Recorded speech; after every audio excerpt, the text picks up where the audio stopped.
Hello student, welcome to all of you in a new class after summer vacation. Today I shall discuss verb. As you know, what do you mean by verb? And I think first of all I would like to make you understand what do you mean by verb.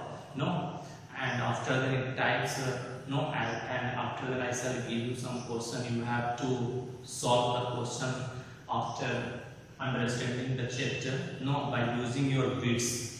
So today we have to move further, we have to proceed and have to see what do you mean by verb. First of all, what do you mean by verb? और इस verb क्या है सो देखेंगे. तो simply अगर आप question पूछते हो किसी से भी कि वो verb क्या है बताओ, तो verb बच्चा का जो जवाब है, आपका जो जवाब होगा यही होगा कि sir verb is a doing word. Verb is a doing word. लेकिन हम आपसे क्वेश्चन कर रहे हैं कि अगर आप वर्ब को डूइंग वर्ड बोलते हो, verb is a doing word, तो डूइंग में खेलना कूदना पढ़ना लिखना गाना बजाना यह सब तो डूइंग है. हमें एक मिस पता चलता है कि इस सब जो वर्ड मैंने बोला है, प्ले सिंग राइट डांस, यह सब तो किसी न किसी एक्टिविटी को दिखाता है. तो क्या केवल यही वर्ब है? And it means play sing right dance केवल यही वर्ब है? अगर आप इसको देखोगे तो आपको पता चलेगा कि नहीं, इसके अतिरिक्त भी बहुत सारे वर्ड हैं जो वर्ब के श्रेणी मींस वो वर्ब कहलाता है. जैसे आप देखो he is fat. He is fat में इट मींस कोई डूइंग वर्ड है ही नहीं. दे आर रिच कोई डूइंग वर्ड है ही नहीं.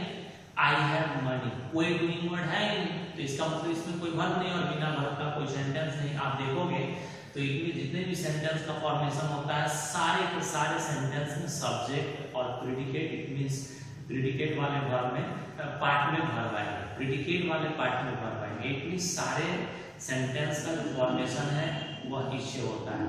तो अब तब हम डिफिनीशन करेंगे. और it means we have to come at the point where you have defined the word verb and verb is a doing word. तो केवल verb को doing word अगर कहना है तो यह वास्तव में बहुत ही बिल्कुल वर्ब को छोटा कर देना है. अनुपयुक्त होगा यह ना. तो अब वर्ब को हम लोग डिफाइन करेंगे नए परिप्रेक्ष्य में, नए काम के आधार पर, काम के आधार पर. तो अब हम लोग देखते हैं कि वर्ब है क्या. तो देखोगे वर्ब केवल डूइंग वर्ड नहीं है. Verb is not only a doing word. तो क्या है? तो अब देखते हैं हम लोग वर्ब क्या है. तो verb is a word. Verb is a word which shows an action or a state or possession.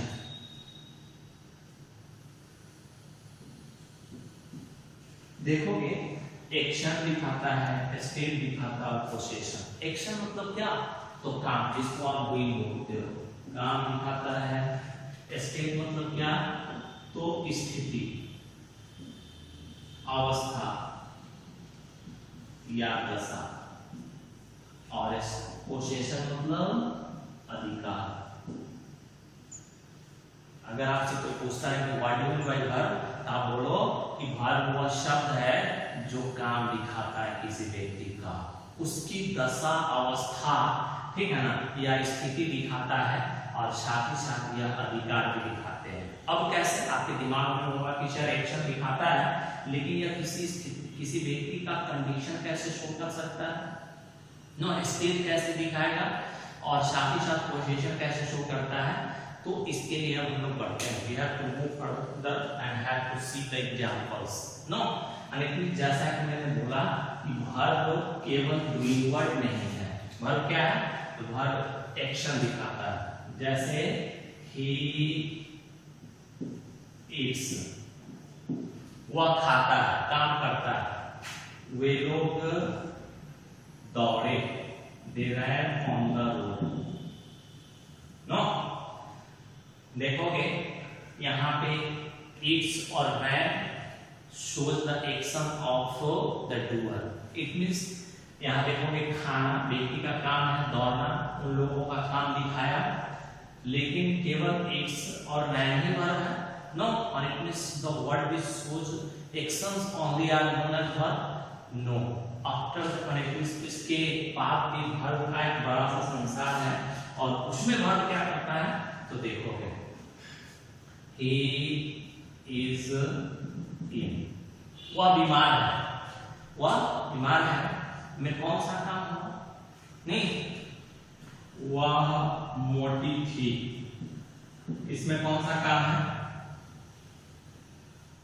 उसे पैसा है, उसे कार है, he has money, she had a toy। अब देखोगे तो अगर वर्ब को केवल डूइंग वर्ड अगर हम मानते हैं, verb is a doing word only, तो in such a case eats और व्हेन नो और eats and when are considered verb, ठीक है। लेकिन अब तब सेंटेंस हम लोग आगे बढ़ेंगे तो देखोगे वह बीमार है, वह मोटी थी, उसे पैसा है और उसे खिलौना था, तो इसमें कोई वर्ब नहीं, जबकि बिना वर्ब का सेंटेंस का फॉर्मेशन नहीं होगा। तो आप देखोगे यहाँ पे is, was, has और had, यह भी वर्ब, ठीक है ना। लेकिन यहाँ पे is, यहाँ was, इधर has और had कोई एक्शन शो नहीं कर रहा है, उसके बावजूद भी वर्ब। इसका मतलब तो हम तो डिफिनेशन जानते थे कि verb is a doing word, वह इनसफिशिएंट है, it means verb is a doing word is not insufficient example, it means it does not define the verb wholly। तो हम लोगों को क्या जानना है, तो verb केवल doing word नहीं है, verb अनेक काम तो दिखाता है, साथ ही साथ यह स्थिति, अवस्था, दशा और अधिकार भी दिखाते हैं।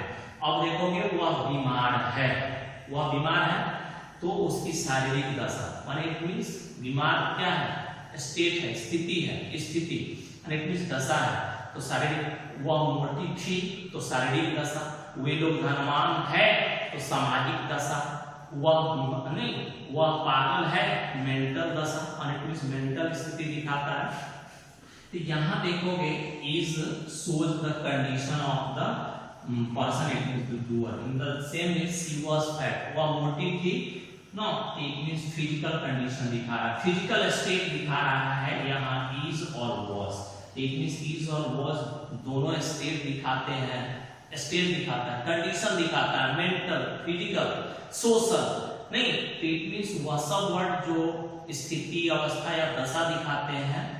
तुम तेज हो, मानसिक दशा दिखा रहा है, तुम बीमार हो, शारीरिक दशा नहीं, बीमार होना मानसिक दशा भी हो सकता है, और तुम धनी हो, सामाजिक स्थिति दिखा रहा है। तो इट मींस वर्ब केवल एक्शन नहीं, वर्ब स्थिति, अवस्था, दशा, साथ ही साथ अधिकार दिखाते हैं। मुझे कलम है, मतलब मुझे मेरा कलम पे अधिकार है, यह हम लोगों का विद्यालय है, हम लोगों का विद्यालय पे अधिकार है।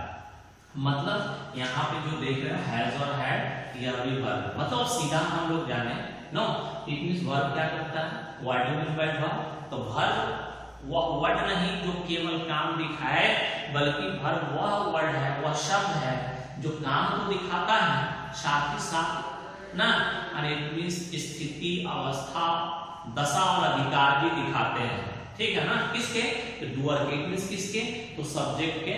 और इस तरह से वर्ब का जो नहीं क्षेत्र है, वर्ब का जो डिफिनीशन है वो व्यापक हो जाता है। और अब हम लोग देखेंगे eats, ran, is, was, had और हैड को हम लोग वर्ब कहेंगे ऐसा। और इस आधार पे हम लोग वर्ब को बांट लेते हैं। तो कितने वर्ब के टाइप है? इट मींस वर्ब के दो टाइप है। इट मींस अब देखोगे वर्ब के दो टाइप कौन कौन? तो देखोगे principal verb, no principal verb और किस किस नाम से जाना जाता है? तो इसी को हम लोग मेन वर्ब भी बोलते हैं, इसी को हम लोग फुल वर्ब भी बोलते हैं, और इसी को हम लोग एक्शन वर्ब भी बोलते हैं, ठीक है ना, एक्शन वर्ब। और दूसरा क्या है? तो दूसरा helping verb, helping verb no, या और दूसरे नाम से जाना जाता है, इसको हम लोग सपोर्टिंग वर्ब बोलते हैं, और इसी को हम लोग एक्सिलरी वर्ब भी बोलते हैं, auxiliary verb. No, it means verb के कितने टाइप? दो, प्रिंसिपल और हेल्पिंग। इस दोनों को और अतिरिक्त किस किस नाम से जानते हैं? तो प्रिंसिपल को मेन फुल एक्शन के नाम से जानते हैं, हेल्पिंग को सपोर्टिंग और एक्सिलरी वर्ब के नाम से जानते हैं। It means verb no is divided and categorized into two parts, principal and helping. Principal is known by the other name, main full or action verb. In the same way, helping verb is also known by the other name, and this is supporting and auxiliary verb. And please you have to keep this term in your mind, as you know. And it is verb. What do you mean by verb? Verb is a word which shows an action, a state and position, as you have seen in the example. As you know, after them there are two parts of verb, principal and helping. Principal verb has another names, in the same way helping verb has, as you know. And here we have to move further and have to see the type of principal, no, and it means type and definition of principal verb. It means principal verb क्या है? तो अब हम लोग बढ़ते हैं आगे और देखते हैं प्रिंसिपल वर्ब। पहला प्रिंसिपल वर्ब,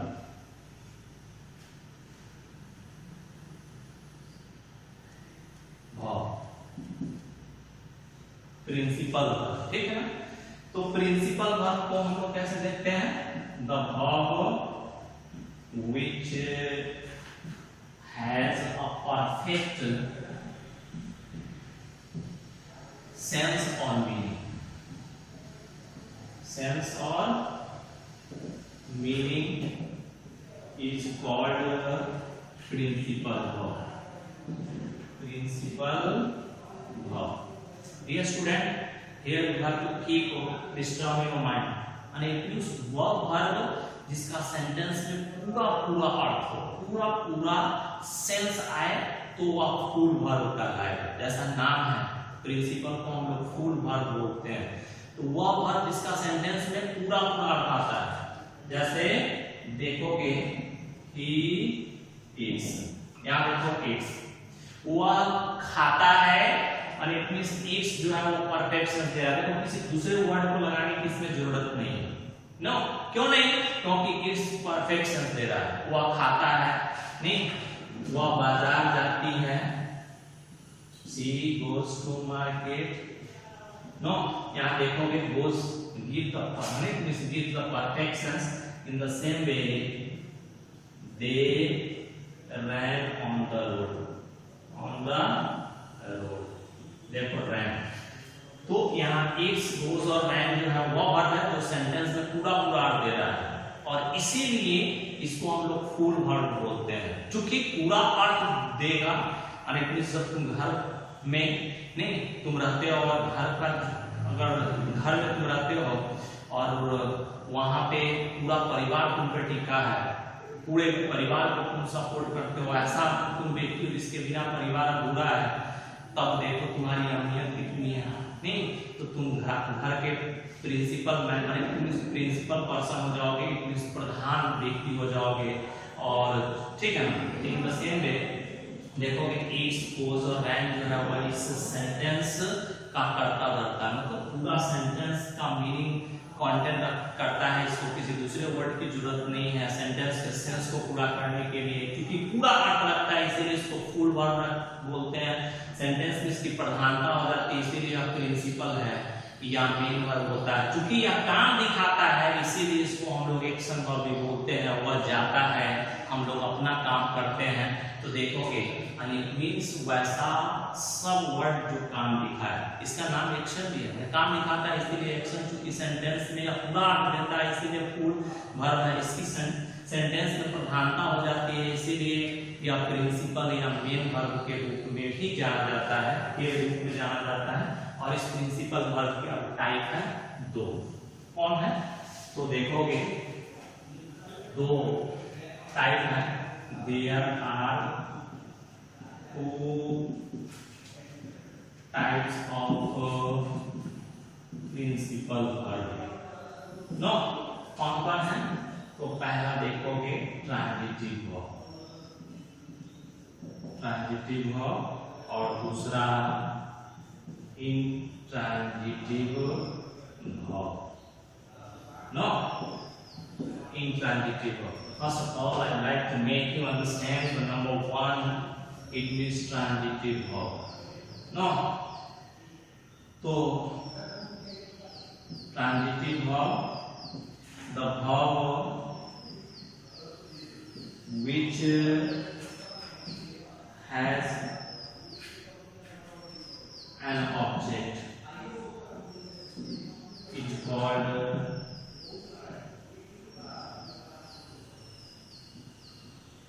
ट्रांजिटिव वर्ब। वो वर्ब जिसमें ऑब्जेक्ट हो, सीधा सा बात, इसमें बहुत दिमाग खर्च करने की जरूरत नहीं है। When it means you need to apply your mind, when it means it is very easy, you have to keep this strong mind. The verb which has an object is called transitive verb. No, देखोगे वो verb जिसमें object है, he eats a mango. No, देखोगे mango object है किसका? It's का, और verb में ऑब्जेक्ट है इसलिए यह ट्रांजिटिव वर्ब है, टीवी है ना। सी sang a song, क्या देखो सॉन्ग ऑब्जेक्ट है किसका? sang का, इसीलिए यह टीवी है, ट्रांजिटिव वर्ब। वह सब वर्ब जिसमें ऑब्जेक्ट हो ट्रांजिटिव वर्ब होंगे। नहीं, इसके बाद अब हम लोग देखते हैं इंट्रांजिटिव वर्ब। इंट्रांजिटिव वर्ब देखो वह वर्ब जिसमें कोई ऑब्जेक्ट नहीं हो, the verb which has not any object is called intransitive verb। क्या होगा? She goes to market daily। No, अब यहाँ देखो goes ना, birds fly in the sky, fly। यहाँ देखो कि goes और fly में कोई ऑब्जेक्ट नहीं है, कोई ऑब्जेक्ट नहीं है, इसीलिए यह वर्ब goes और fly इंट्रांजिटिव और ITT इंट्रांजिटिव वर्ब। आपके मन में अब सवाल आएगा कि सर इट्स के बाद मैंगो है यहाँ पे, तो इट्स का ऑब्जेक्ट मैंगो को मान लिए, सैंग के बाद सॉन्ग है तो सैंग का ऑब्जेक्ट सॉन्ग हो गया। यहाँ पे भी तो गोज के बाद मार्केट है, फ्लाई के बाद स्काई, तो यह ऑब्जेक्ट नहीं है, बिल्कुल ऑब्जेक्ट नहीं है। देखो बाबू, एंड इट मींस जब ऑब्जेक्ट क्या होता है? ऑब्जेक्ट सेंटेंस का वह हिस्सा होता है जिसपे क्रिया का प्रभाव पड़ता है। खाने से आम क्या होगा? समाप्त हो जाएगा, ठीक है ना। खाने का प्रभाव आम पे पड़ा नहीं, वैसा प्रभाव देखो तो जाने से क्या बाजार खत्म हो जाएंगे? देखो ना, जाने से बाजार खत्म हो जाएंगे नहीं। अगर ठीक है, तुम्हारे जाने से क्या बाजार में भीड़ हो जाएगा? तुम जब पर जाते हो बाजार तो बाजार बहुत भीड़ हो जाता है। बाजार नहीं जाते हो तो देखो अमुक आदमी बाजार नहीं है इसलिए बाजार को बंद कर दो, ऐसा होता है। तुम्हारे बाजार से जाने में ना, बाजार जाने पे कोई प्रभाव बाजार पे नहीं पड़ रहा है, ना तुम्हारे बाजार जाने से बाजार में भीड़ हो जा रहा है, तुम्हारे न जाने से भी बाजार खुला रहता है नहीं। माने तुम्हारे जाने से बाजार पे कोई प्रभाव नहीं पड़ रहा है, इसीलिए ऑब्जेक्ट नहीं। चिड़िया आकाश में उड़ती है तो क्या होता है? आकाश थर्राने लगता है, आकाश रोने लगता है नहीं, आकाश गरजने लगता है, आकाश समाप्त हो जाता है, ऐसा होता है क्या? नहीं। मतलब चिड़िया के आकाश में उड़ने से आकाश पे कोई प्रभाव नहीं पड़ता। इट मींस इसीलिए दोनों इंट्रांजिटिव वर्ब। लेकिन यह पहचानना बहुत मुश्किल है कि किसका प्रभाव आगे वाले पे पड़ेगा, किसका नहीं। इसके लिए फॉर्मूला है, बहुत इजी। नो, यह दो वर्ड वाले फॉर्मूला है। वैसे ही जैसे थर्मामीटर, जैसे ही आप थर्मामीटर को लगाओ आपका टेम्परेचर बता देता है, वैसे ही यह दो वर्ड वाला थर्मामीटर इस वर्ब के साथ लगाओगे और तुमको बता देगा कि यह वर्ब ट्रांजिटिव, और इसके साथ लगाओगे बताएगा वर्ब इंट्रांजिटिव। कैसे? तो देखो, यह दो वर्ड कौन है भाई? तो व्हाट और whom है। यह दो वर्ड कौन है? व्हाट और whom। व्हाट का मतलब क्या होता है तुम जान रहे हो, और whom का मतलब होता है किन्हें इसको नहीं, ठीक है, किसे, किसे, यह सब होम का अर्थ होता है। अब तुमको क्या करना है, यह थर्मामीटर है, ठीक है ना, और इससे आप जान जाओगे कि दिस इज ट्रांजिटिव और दिस इज इंट्रांजिटिव। तो करना क्या है, एंड इट मींस इस दो वर्ड से आपको क्वेश्चन करना है, वर्ब के साथ, and it means you have to know, and it means you have to questions, it means with the verb by using what or whom, and it means either what or whom, and if you get the reply in such a way, the verb is known as transitive. If you don't get any reply, no, after asking a question, it means the verb is known as intransitive verb. अब देखो हम आपको बता देते हैं thermometer का use करके हम बोलेंगे कि देखो ना, क्या खाता है, तो आम, जवाब देखो ना, क्या खाता है, आम, और एक मिनट हम देखते हैं जवाब में क्या खाता है, जवाब में क्या आएगा, आम आएंगे। देखो क्या गाई, क्या गाई, हाँ, देखो जवाब क्या आया, नो, जवाब क्या आया, गाना, नो, देखो जवाब आ गया, राइट, मींस जवाब इसका आम है और इसका गाना है, इसलिए दोनों ट्रांजिटिव वर्ब है। व्हाट और होम में से किसी एक से जवाब आना चाहिए, जरूरी नहीं दोनों से, ठीक है ना, दोनों से किसी एक से जवाब आ जाए, मतलब आप व्हाट और होम का यूज करके इस वर्ब से क्वेश्चन पूछो। जैसे देखो क्या खाता है, आम, ठीक है ना, क्या गाए, तो गाना गाए, ठीक है ना। तो व्हाट और होम का यूज करके आपको वर्ब से क्वेश्चन पूछना है, जवाब अगर आम आ जाए, गाना आ जाए, नहीं खेल आ जाए, तो वर्ब ट्रांजिटिव, कोई जवाब नहीं तो वर्ब इंट्रांजिटिव। कैसे, तो देखो हम क्वेश्चन पूछते हैं, देखो ना, क्या जाती है, ध्यान से, क्या जाती है, क्या जाती है, क्या जाती है, जवाब आया, अच्छा, किन्हें जाती है, किसको जाती है, किसे जाती है, जवाब आया, नहीं ना, कोई जवाब नहीं। चिड़िया क्या उड़ती है, मतलब क्या उड़ती है, चिड़िया किसे उड़ती है, किन्हें उड़ती है, जवाब हम बोल देंगे, बोलेंगे क्या, आकाश, नहीं ना। तो देखोगे क्या जाती है, किसे जाती है, जवाब मार्केट नहीं बोल सकते, चिड़िया क्या उड़ती है, किसे उड़ती, जवाब हम स्काई नहीं बोल सकते, मतलब जवाब हमको नहीं मिला, इसीलिए वर्ब गोज और फ्लाई इंट्रांजिटिव है, इसीलिए verb goes or fly intransitive verb है, no, it means we don't get any reply, na, we don't get any reply, so na, goes or fly, goes and fly, na, are intransitive. So dear student, no, and it is today we have to stop here. I am giving you some question, no, and it means you have to apply your bit after understanding this term, after seeing the video, and you have to now solve the question without taking help from your teacher, no, and after that, and it means if you feel any trouble, so we will be present on WhatsApp, you will ask questions. That's all. Thank you.